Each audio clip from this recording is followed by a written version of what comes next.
What's good with YouTube? You already know, Big Flacco with the convict's perspective, and I'm smashing, dashing, sliding on through with a little bit of energy. Please hit the like, subscribe, comment, do all those things to help support this channel, and hit the bell notification for future fire content. So as you could tell by the title and thumbnail, we're going to talk about an individual whose life was taken in high desert back in the mid-90s by the Surenos on D Upper. Okay, I believe this would happen in B1, right? Now, this incident happened around 1996, 97, right? And this is how the story goes, okay? Now, Sappo and Celly were leaving, right, the building. I don't know if they were going to Yard or if they were going to Chow. I forgot what it was in particular, right? And his Celly was kind of by the Sally port waiting for him, right? Now, Sappo was proceeded to be rushed by 3 Surenos, right? Okay, they pretty much stabbed him real quick. They pretty much dismantled him to where he was pretty much hurt. As Sappo's Celly tried to engage, right, the 2 of the Surenos got off of Sappo and proceeded to grab Sappo's Celly. And what they did was they held him down, while the other Sureno pretty much carved him up. And what we mean by carved and butchered up is he did enough damage that an hour afterwards, when he was taken out in a gurney, he was pronounced dead. Okay, they stabbed him multiple times, and at that time, it was believed, I'm almost 100% sure that this is positive, right? It was used with a tuna can. Now, there was another killing that happened also with an individual from the park that happened over there, right? There was multiple killings where Northerners ended up getting killed, right? But I remember this being an individual, Sappo, who was from Visalia, okay? So the Surenos ended up going into the hole, right, that were involved in this incident. And they were pretty much bragging and boasting over the cheer, like, this is what happens when you touch one of our big homies, okay? Now, the homies that were there, right, at that time were getting information about what had happened, right? And what it is that Sappo at one time had been transferred down south. It could have been Chino, Calipatria, Centinela, one of those prisons down south, right, which they used to do back in the early 90s, okay? And what he did was he handled his business. He made a peace, and he ended up hitting an individual that was supposed to have been an MA member, okay?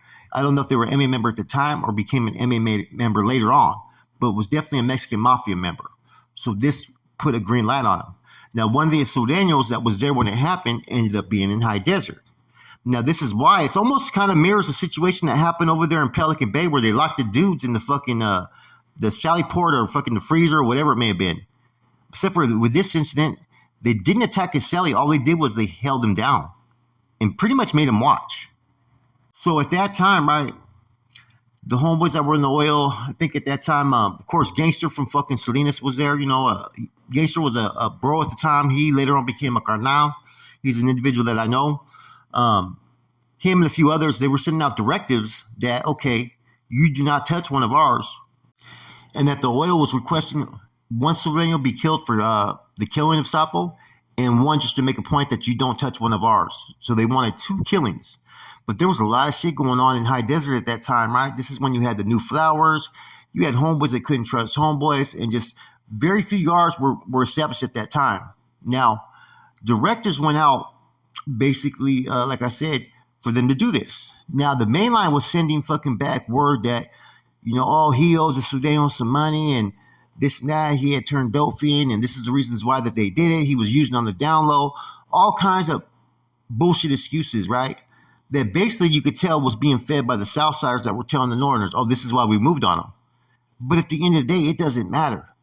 When you're a Hermano, right, which at that time were on these main lines, every day you don't just get dressed just to go to yard.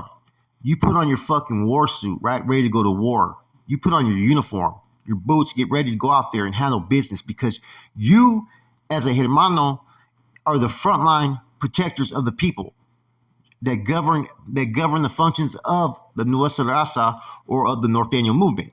Not one individual, it doesn't matter if it's the first termer, if it's an old timer, is ever supposed to be allowed to be touched without there being any type of reprisals for those type of actions. And in this incident, there was a lot of excuses being made. And basically there was a lot of individuals that were out there on those yards that they just weren't with the action. They weren't ready to get busy. They weren't ready to go to fucking war. Eventually, the homeboy Gangster gets out there, and there's another individual, Topo from Salinas, that was a hermano. I think he was short to the house, but was on a different yard, right? You had Bam Bam from Vallejo and Woody from San Fran, right? And basically out of about like a handful of ends, maybe like 12 ends that were on that yard, right? They were ready to set it off, okay? There was allegedly an MA member that was on that yard. So 3 of these individuals came out with 2 pieces, but they didn't let the rest of the Northerners know what time it was. So they were asking, the Northerners, hey, are you ready to set it off if we have to go to war? If today we had to go to war, would you be ready? And these Northerners were saying like, yeah. So basically they said, okay, we're about to move on these dudes right now. And they had the pieces. The Northerners pretty much peed on themselves that were on that yard. Only Gangster from Salinas, Bam Bam from Vallejo, and Woody from San Fran were ready to get busy.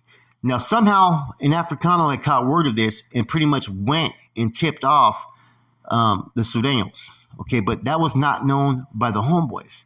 And someone had somehow let staff know that the homeboys were about to move on the Southsiders, because what ended up happening, right, is IGI and the goon squad and a bunch of correctional officers rushed the fucking yard to rush the homeboys.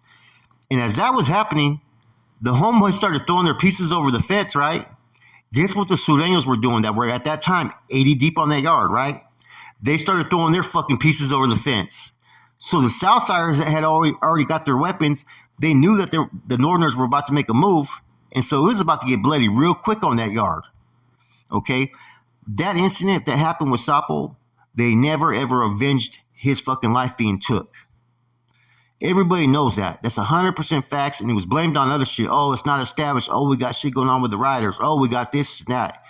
There was never any fucking, you know what I'm saying? There was never any repercussions for what happened. And it was the same kind of thing that had pretty much happened that's going on up there kind of in the Bay. You think about it. Isolated incident. They wanted a particular target. First of all, you find out that this is the reason why, but then they're putting out another reason why, basically to cover the fucking whole incident. Oh, that he owed money, that it's okay. And pretty much the shit got swept under the rug. And like I said, at that time, you didn't have carnalities on the yard, and you had a lot of dudes that were running renegades, or they were degenerates. And if you were sorry, like the brother fucking, gangster, you end up getting rolled up. You end up getting validated, and that's the fucked up thing that happens with that lifestyle is when you are out there a believer of the people, just because you're a believer does not mean that the people that are right there with you have that same type of energy. They may if they're fucking deep and you guys are like 80, 100 deep. Oh, yeah, everybody got energy. But it's only those select few that you're going to see when the times are tough and there's only 10, 15 on that yard that are ready to kick it off at a fucking major fucking level. Now, there's no matter of how and when. It's a matter of fucking now when these type of situations happen. It's wartime. It's guerra, and when I look at both these situations that are probably about, like I said, 26 years apart, they almost mirror each other.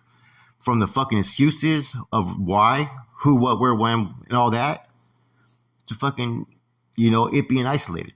It being a reason that just one particular target was targeted out.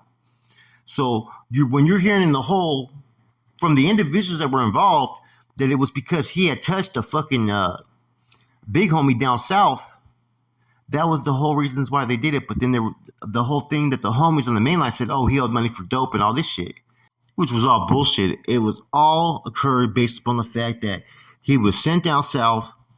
The MA tried to send the Surenos to do their bidding, pretty much oppressing him, telling him what he couldn't do. Basically, the dictatorship that the MA has been known to do anytime Northerners were sent down south right at the time. And homeboy did what he's supposed to do. He came out fucking strapped up and handled his business. Apparently, the target that he ended up hitting ended up being a fucking MA member, which forever put a green light on him. Now, rather than them tell the homeboys on the line that, oh, yeah, we hit him because he hit one of our big homies. You got a problem? Suit up. What's cracking? They sat there and told them, oh, man, your homeboy owed money on dope. He was an undercover dope fiend and all kinds of other excuses, right? And that's when the homeboys were in the hole and they were getting this information. They're like, okay, well, these guys are saying this is the reason why, right? Why is the main line saying this? It just appears that they're trying to make excuses not to do it. Either that or they're falling under the fucking MA spell and they're not going to do shit about it. And like so many other issues, the more time goes on, the more people forget. The less urgent it becomes. And by then, you're already on fucking lockdown for 2-3 years and you still haven't done shit about it. And then when you do get off lockdown, you're going to war with a whole nother group of individuals. So that's just how shit used to play out, man, and that's how this situation played out, man. And I was talking to the Garnal, right, about this incident and about the Pelican Bay incident, and we both said the same fucking thing. We don't care if fucking Sappo or fucking Believer were the biggest, scandalous, most fucking obnoxious, annoying, disrespectful fucking dolphin that there was. He was still part of the people, and therefore they're supposed to be protected at all costs. It doesn't matter. You take care of your own, the Norte takes care of the Norte. But in these situations, it didn't happen.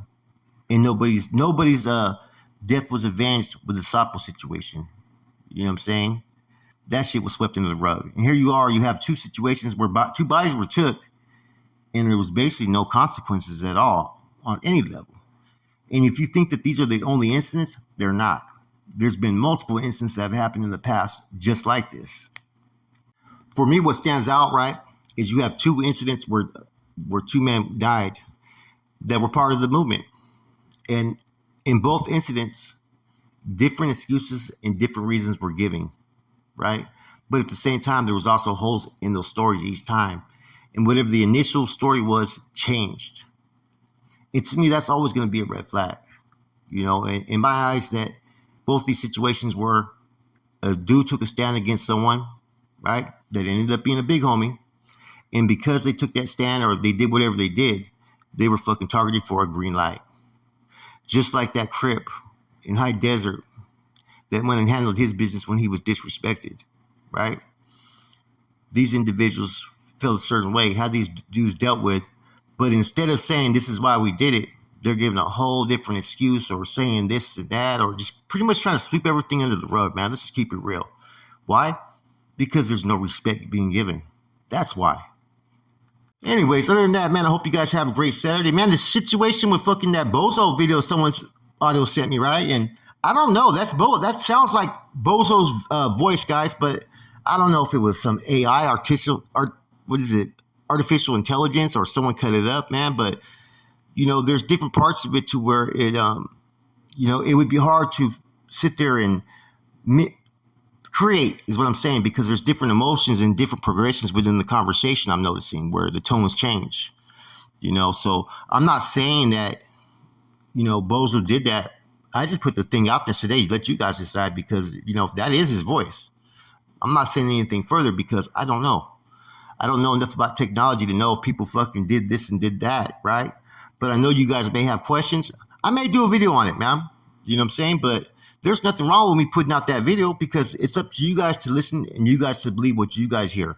I don't know. I don't have an opinion. It's kind of hard, you know, and based upon the fact that I don't like them, you know, I don't try to put an opinion out there yet because my opinion may be biased because I don't care for that individual. So that's why I haven't really stated anything and just put out the recordings for people to listen to. And it's something that the people should listen to because, hey, if it is true, which I'm not saying it is, people should know. And if it isn't true, hey, people should get ahead of that story to where it doesn't become an ongoing problem. In any event, man, I hope you guys enjoyed this spiel. This is Flacco from ACP. I'm gone.